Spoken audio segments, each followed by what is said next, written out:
Você sabia que o dia em que Jesus Cristo morreu, na verdade, não era o que hoje chamamos de Páscoa?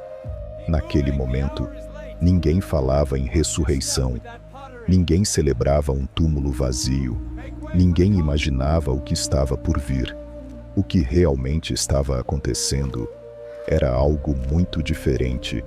Uma cidade lotada, um ritual antigo e uma tensão tão densa que parecia que o próprio ar ia se romper, porque naquele dia, Jerusalém não estava celebrando a Páscoa cristã, estava celebrando outra coisa, uma das festas mais importantes de toda a sua história, a Páscoa judaica.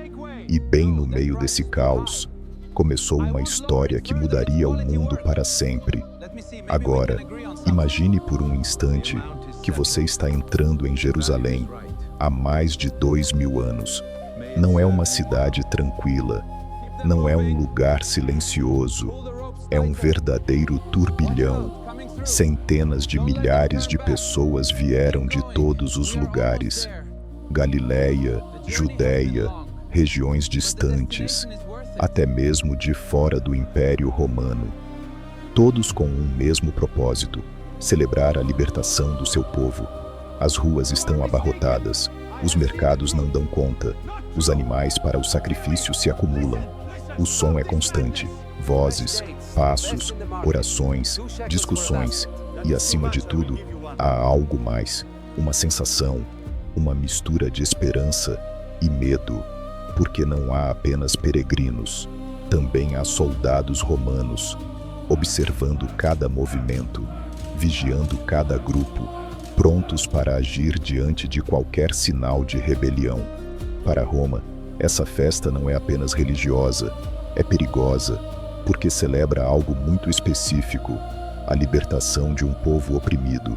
E isso, em uma cidade ocupada por um império, é pura dinamite.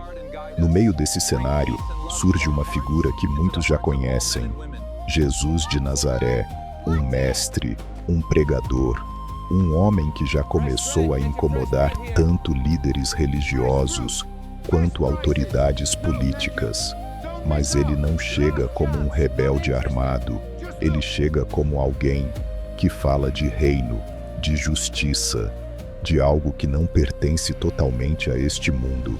E ainda assim, cada passo que ele dá dentro de Jerusalém aumenta a tensão, porque agora não é apenas um pregador pelas estradas, agora ele está no coração do sistema.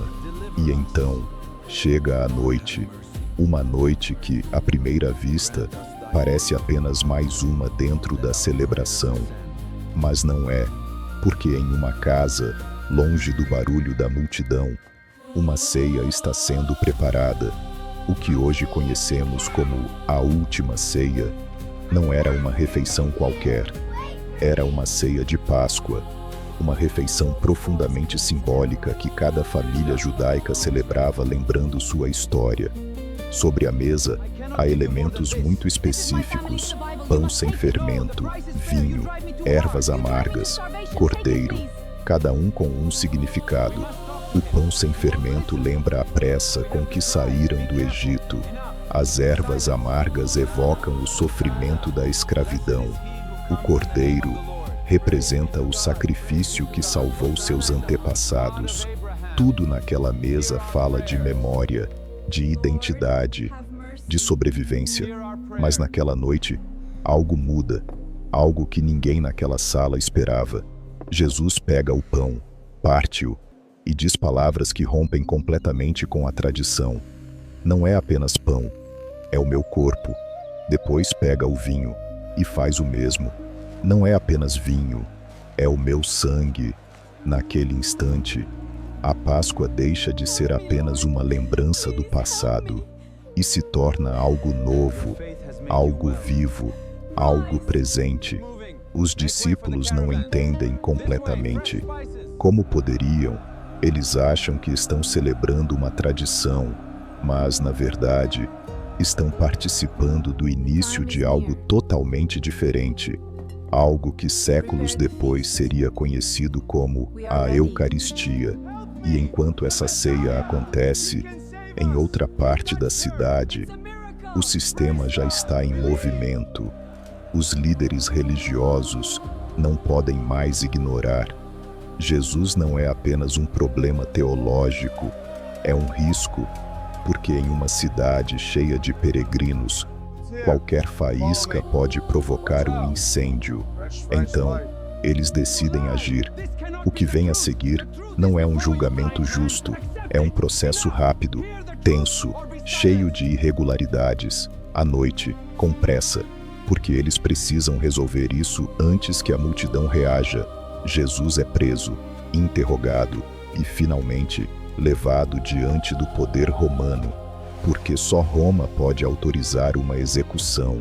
É aqui que a história se torna ainda mais complexa, porque o que para os líderes religiosos é blasfêmia, para Roma precisa ser transformado em outra coisa, em uma ameaça política, em alguém que poderia se proclamar rei, e isso já é suficiente. Enquanto isso, Jerusalém segue seu ritmo. As pessoas continuam preparando a celebração. As famílias continuam se reunindo. Ninguém imagina completamente o que está acontecendo em paralelo. E é aqui que acontece algo que, se você entender bem, muda completamente a forma de ver essa história, porque o momento da execução de Jesus não é aleatório, não acontece em qualquer dia. Acontece exatamente quando, no templo, os cordeiros da Páscoa estão sendo sacrificados, milhares deles, um após o outro, seguindo um ritual que vem de gerações.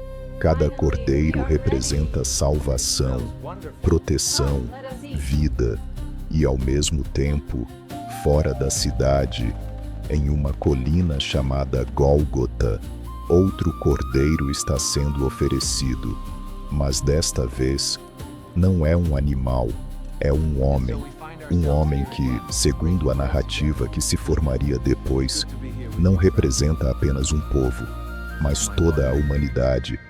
Esse paralelismo não é por acaso, é uma das chaves mais profundas de toda a história. O Cordeiro que salva Israel e o Cordeiro de Deus, que, segundo a fé cristã, salva o mundo. Duas histórias, um mesmo símbolo, um mesmo momento. Mas aqui vem a parte mais interessante. Naquele instante, ninguém está pensando em ressurreição. Os discípulos não estão celebrando, não estão cheios de esperança. Estão escondidos, confusos, com medo, porque da perspectiva deles, tudo acabou. O mestre morreu, o movimento foi esmagado, o sonho se quebrou.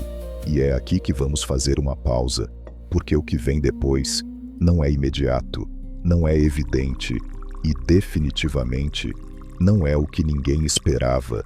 Na próxima parte, vamos entrar em um dos momentos mais desconcertantes de toda a história: o silêncio, o túmulo e o início de uma ideia que ninguém viu chegar, a ressurreição. O silêncio é isso que sobra primeiro depois da morte. Não há discursos, não há explicações, não há clareza, apenas silêncio. Um silêncio pesado, incômodo, quase insuportável, porque tudo o que os discípulos acreditavam que iria acontecer, simplesmente não aconteceu. O reino não veio como eles esperavam. A libertação não se manifestou. Roma continua no controle, e o homem em quem haviam depositado toda a sua esperança morreu. Imagine esse momento. A cidade de Jerusalém segue com a celebração da Páscoa judaica. As famílias estão reunidas, as mesas estão cheias, as orações continuam, mas em algum lugar, dentro de uma casa fechada, há um grupo de homens que não celebra nada. Eles se escondem, falam em voz baixa. Qualquer som vindo da rua os deixa em alerta, porque se prenderam o mestre, o que impediria de prenderem eles também? É aqui que a história se torna profundamente humana. Porque além da teologia, o que vemos é medo, desorientação, luto. Não há heroísmo nesse momento, não há uma fé triunfante, apenas pessoas tentando entender o que acabou de acontecer. O corpo de Jesus Cristo foi colocado em um túmulo emprestado, selado com uma pedra, vigiado. O fim parece definitivo, e no contexto do século I, isso significava algo muito claro. A história acabou. Para nós que já conhecemos o final, é fácil esquecer isso, mas naquele momento, ninguém esperava uma ressurreição. Ninguém, nem mesmo os seus seguidores mais próximos. O tempo passa, não muito, apenas o suficiente para que a esperança comece a desaparecer completamente. E então, algo acontece, bem cedo, antes que a cidade desperte por completo, antes que o barulho volte a preencher as ruas. Algumas mulheres vão até o túmulo. Não vão esperando um milagre, não vão esperando algo sobrenatural. Vão fazer o que qualquer pessoa faria: cuidar do corpo, honrar o morto, encerrar o luto.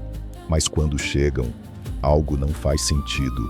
A pedra foi removida, o túmulo está aberto e o corpo não está lá. Esse é o ponto exato em que a história muda, mas não de forma imediata, não com clareza, não com certeza, porque a primeira reação não é fé, é confusão, é medo, é incredulidade. O que aconteceu? Quem levou o corpo? Foi um roubo? Alguma intervenção? Um engano? As mulheres correm, avisam os outros, e, pouco a pouco, a notícia começa a se espalhar, mas não como uma proclamação triunfante, e sim como um rumor estranho, difícil de acreditar. Os discípulos não reagem como heróis da fé, reagem como pessoas reais, duvidam, questionam, resistem a aceitar algo que não se encaixa na forma como entendem o mundo. E é aqui que começam os relatos mais desconcertantes. Aparições, encontros, momentos breves, intensos, difíceis de explicar. Pessoas que dizem ter visto Jesus, conversado com ele, compartilhado refeições com ele, mas nem isso. Gera uma fé imediata, gera perguntas, gera debate, gera conflito interno, porque aceitar isso significa reconstruir completamente a forma como entendem a realidade. A morte já não é mais o fim. O sacrifício já não é derrota. O fracasso não é o fim da história. E aos poucos, muito lentamente, algo começa a tomar forma.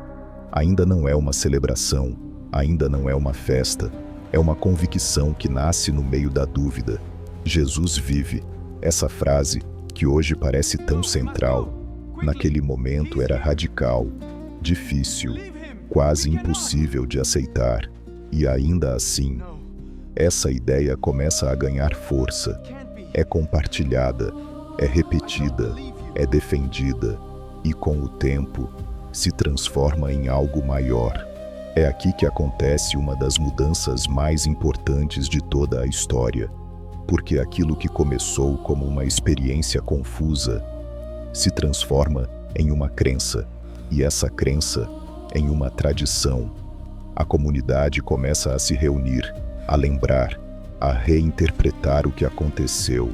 A morte já não é vista como uma tragédia sem sentido, passa a ser entendida como parte de um plano. O sacrifício já não é derrota, torna-se redenção. E o túmulo vazio deixa de ser apenas um mistério e se torna um símbolo.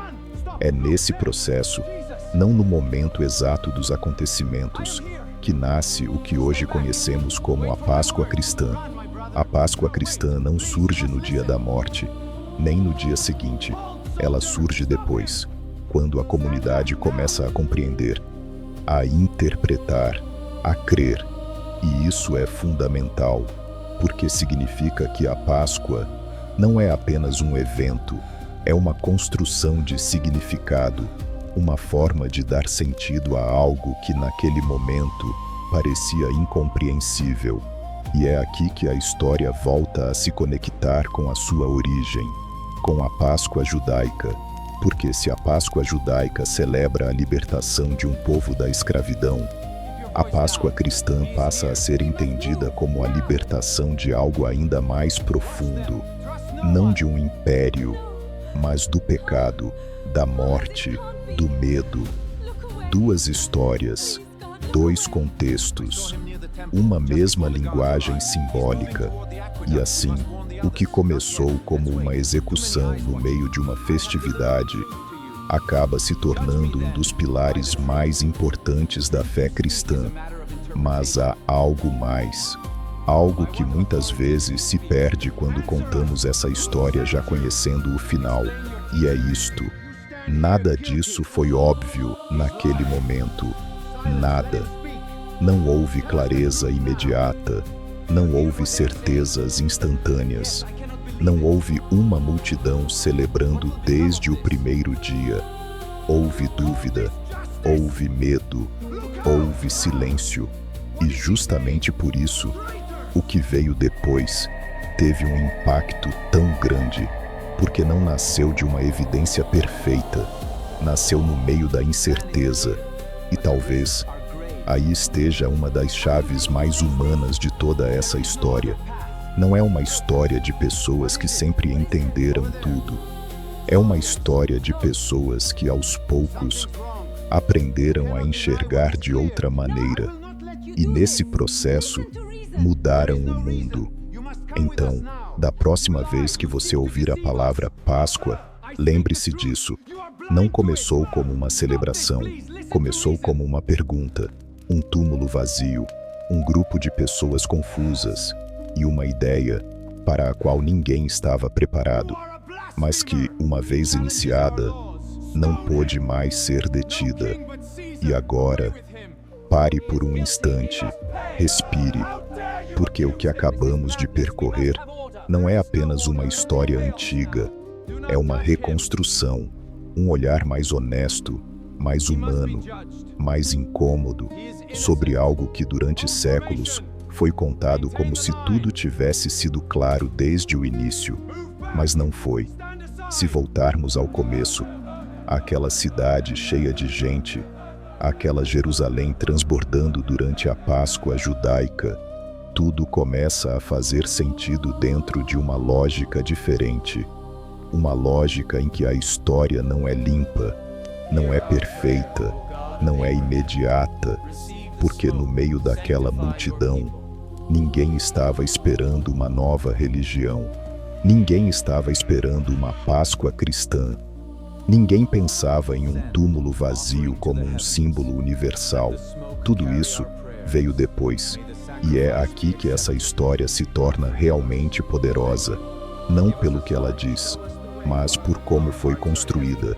Porque se você olhar sob uma perspectiva histórica, o que aconteceu não foi apenas um evento, foi um processo em que um pequeno grupo, confuso, com medo, acabou reinterpretando uma tragédia até transformá-la em esperança. E isso não é pouca coisa, porque mudar o significado da morte é, provavelmente, um dos atos mais radicais que existem. Na Páscoa judaica, a libertação é física, é concreta, um povo que sai da escravidão, um inimigo visível, uma vitória palpável. Mas naquilo que mais tarde se tornaria a Páscoa cristã, a libertação é diferente. Não há um exército derrotado, não há um império que cai. Há algo mais abstrato, mais profundo, mais difícil de definir. Uma libertação interior, uma transformação no significado do sofrimento. E isso muda tudo, porque então a cruz deixa de ser apenas um instrumento de execução e se torna um símbolo. A dor deixa de ser apenas perda e passa a fazer parte de uma narrativa. E a morte deixa de ser o fim absoluto. Isso não significa que a dor desaparece, Não significa que o medo deixa de existir. Significa que tudo isso ganha um novo enquadramento. E é isso que faz com que essa história tenha atravessado os séculos. Mas aqui surge uma pergunta incômoda. Uma pergunta que quase nunca é feita diretamente. Por que essa história e não outra? Porque naquele mesmo contexto histórico, houve muitos pregadores, muitos movimentos, muitas execuções, e ainda assim, a de Jesus Cristo foi diferente. Não necessariamente pelo que aconteceu naquele momento, mas pelo que aconteceu depois, pela interpretação, pela narrativa, pela forma como seus seguidores decidiram contar o que viveram. E é aqui que você, como espectador, entra na história, porque no fim das contas, isso não é apenas um relato do passado, é um convite a olhar as coisas por outra perspectiva, a entender que muitas das crenças que hoje parecem óbvias nasceram em meio à dúvida, que muitas das verdades que hoje parecem sólidas um dia foram perguntas em aberto, e que até mesmo as maiores histórias começam de forma frágil, com medo, com confusão, com silêncio. Se você parar para pensar, a Páscoa não começa com uma celebração. Ela começa com uma perda, começa com um grupo de pessoas escondidas, sem saber o que fazer. E talvez seja isso que a torna tão próxima de nós, porque todos nós, em algum momento, já estivemos ali, naquele lugar em que nada faz sentido, em que o que esperávamos não aconteceu, em que tudo parece ter se quebrado. E ainda assim, com o tempo, algo muda, nem sempre de forma espetacular, nem sempre com clareza imediata, mas muda. E essa é, talvez, a parte mais humana de toda essa história. Não a ressurreição como evento, mas a ressurreição como processo, como algo que acontece aos poucos, na mente, na forma de entender, na maneira de enxergar aquilo que antes parecia perdido.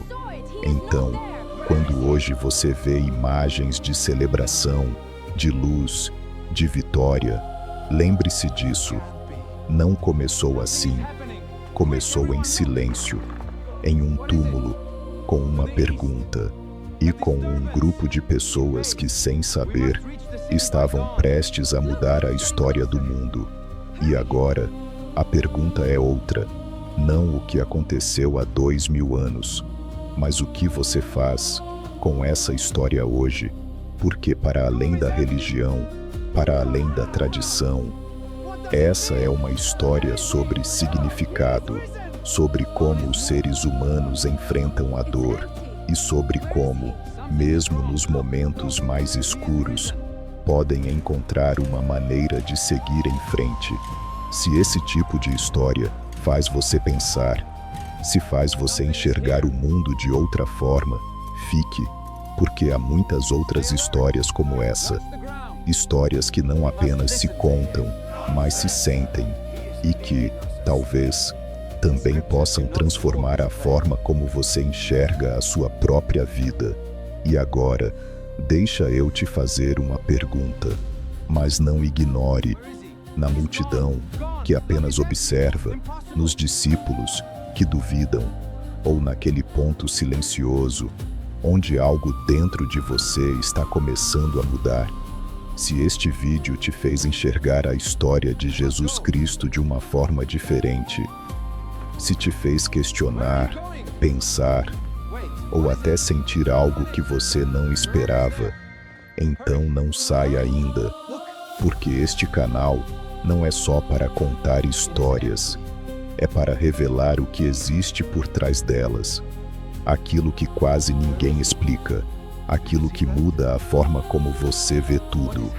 Aqui você vai encontrar histórias bíblicas contadas como você nunca viu, contexto histórico real e, acima de tudo, significado.